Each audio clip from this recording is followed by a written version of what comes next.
Assalamu alaikum wa rahmatullahi wa barakatuh. Chers élèves, le titre de notre leçon aujourd'hui est la reproduction chez les insectes. Avant de commencer, s'il vous plaît, asseyez-vous dans un endroit calme, préparez vos outils, suivez attentivement les instructions de l'enseignante, regardez la vidéo plus qu'une fois et posez vos questions à l'enseignante en utilisant la plateforme Mahdi. Le matériel nécessaire est la fourniture scolaire et les fiches de l'élève. À la fin de cette vidéo, l'élève doit être capable de indiquer que la reproduction chez les insectes est sexuée, inférer que les insectes se reproduisent selon deux modes différents, métamorphose complète et métamorphose incomplète, et résumer leurs étapes, établir une relation entre la quantité de réserve nutritive et le mode de métamorphose. On voit tous ces êtres vivants autour de nous. Il y a plus d'1 million de types de ces êtres vivants dans le monde. Savez-vous comment ils s'appellent? Oui, bravo, ils sont appelés les insectes. On sait que les insectes se reproduisent en pondant des œufs. Un papillon, par exemple, pond 100 œufs à la fois. Un autre exemple est la sauterelle qui pond également des centaines d'œufs. Comment les insectes se reproduisent-ils? Quelles sont les étapes de leur reproduction? Chers élèves, s'il vous plaît, ouvrez maintenant à la fiche 7, lisez attentivement le texte. Arrêtez la vidéo jusqu'à terminer la lecture du texte. On va voir maintenant ensemble une vidéo à propos du cycle de vie de papillons.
Donc, chaque insecte pond ses œufs dans un certain endroit.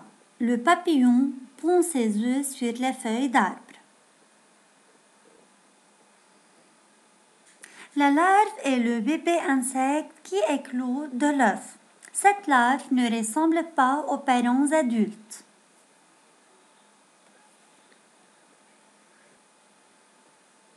La larve du papillon devient après un certain temps une chrysalide dans un cocon.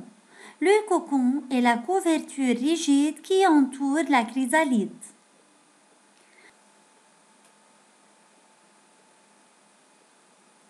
À l'intérieur du cocon, la chrysalide subit des changements.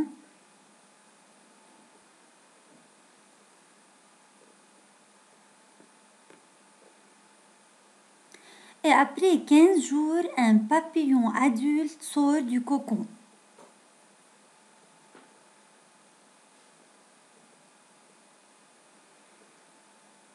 Donc, Donc, chers élèves, la larve se transforme en chrysalide. Ensuite, la chrysalide se transforme en papillon adulte. Cet ensemble de changements ou de transformations s'appelle la métamorphose. Chers élèves, résoudre maintenant les questions 1, 2 et 3 de la fiche 7 individuellement. Arrêtez la vidéo pour 5 minutes, puis on va corriger ces questions ensemble. On va maintenant corriger ces questions. La question 1, indiquer le type de la reproduction chez le papillon. La reproduction chez le papillon est sexuée. Question 2, indiquer où se fait la fécondation. La fécondation se fait à l'intérieur du corps de la femelle. Question 3, résumer les étapes de la reproduction chez les papillons.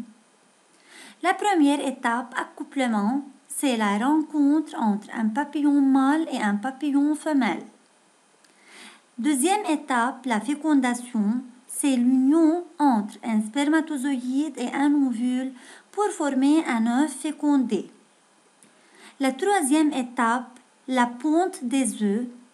Le papillon pond ses œufs sur les feuilles des arbres. La quatrième étape, éclosion. Une larve sort de l'œuf. La cinquième et la dernière étape, le développement. La larve se développe en une chrysalide, puis en un papillon adulte. Résoudre maintenant les questions 4 et 5 de la fiche 7. Arrêtez la vidéo pour 5 minutes, puis on va corriger ces questions ensemble. On va corriger maintenant la question 4, expliquer pourquoi le papillon pond ses œufs sur les feuilles des arbres. Chers élèves, rappelez-vous toujours que le terme ou le verbe expliquer signifie qu'il faut utiliser les informations qui sont données dans un texte ou dans une figure et il faut aussi utiliser les connaissances acquises. Le papillon pond ses œufs sur les feuilles des arbres pour que la larve mange les feuilles lors de l'éclosion. Question 5. Indiquez si le développement du fœtus est complet. Justifiez la réponse. Le développement du fœtus est incomplet car à l'éclosion, on a une larve qui ne ressemble pas aux parents. Elle se développe en une chrysalide, puis en un papillon. Donc, chers élèves, le développement du fœtus à l'intérieur de l'œuf du papillon est incomplet car la larve ne ressemble pas au papillon adulte à l'éclosion. Pourquoi ce développement est-il incomplet? Car la quantité des réserves, c'est-à-dire matière nutritive à l'intérieur de l'œuf, est limitée, car l'œuf est pauvre. C'est quoi métamorphose? Après l'éclosion, la larve se transforme en chrysalide, puis en papillon adulte. Elle a subi donc une métamorphose. Comment se fait ce changement? Cette métamorphose est-elle complète ou incomplète? La larve va-t-elle changer partiellement ou complètement? La larve se transforme complètement en chrysalide, puis en papillon adulte. On va maintenant faire une petite évaluation à propos de la reproduction chez le papillon en choisissant la bonne réponse. La quantité de réserves nutritives dans l'œuf est limitée, suffisante. Le développement du fœtus dans l'œuf est incomplet, complet. Bravo les élèves! La quantité de réserves nutritives dans l'œuf est limitée, c'est-à-dire l'œuf est pauvre. Le développement du fœtus dans l'œuf est incomplet. La ressemblance du bébé à l'éclosion aux parents. La larve ressemble aux parents, la larve ne ressemble pas aux parents. Le mode de métamorphose est complet, incomplet. Bravo les élèves. La larve ne ressemble pas aux parents. Le mode de métamorphose est incomplet. Résumé de cette leçon. les papillons se reproduisent selon le mode sexué. Les étapes de la reproduction chez les papillons sont l'accouplement, la fécondation, la ponte des œufs, l'éclosion et la métamorphose. Les papillons sont une sorte d'insectes. Ils pondent leurs œufs sur les feuilles.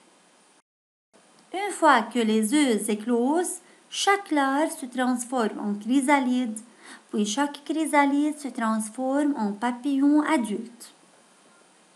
Ce changement est une métamorphose complète causée par la quantité limitée de matière nutritive présente dans l'œuf, ce qui rend le développement du fœtus incomplet et donc la larve à l'éclosion ne ressemblera pas à l'adulte. Chers élèves, distinguez bien entre métamorphose complète et développement incomplet. Merci beaucoup pour votre attention.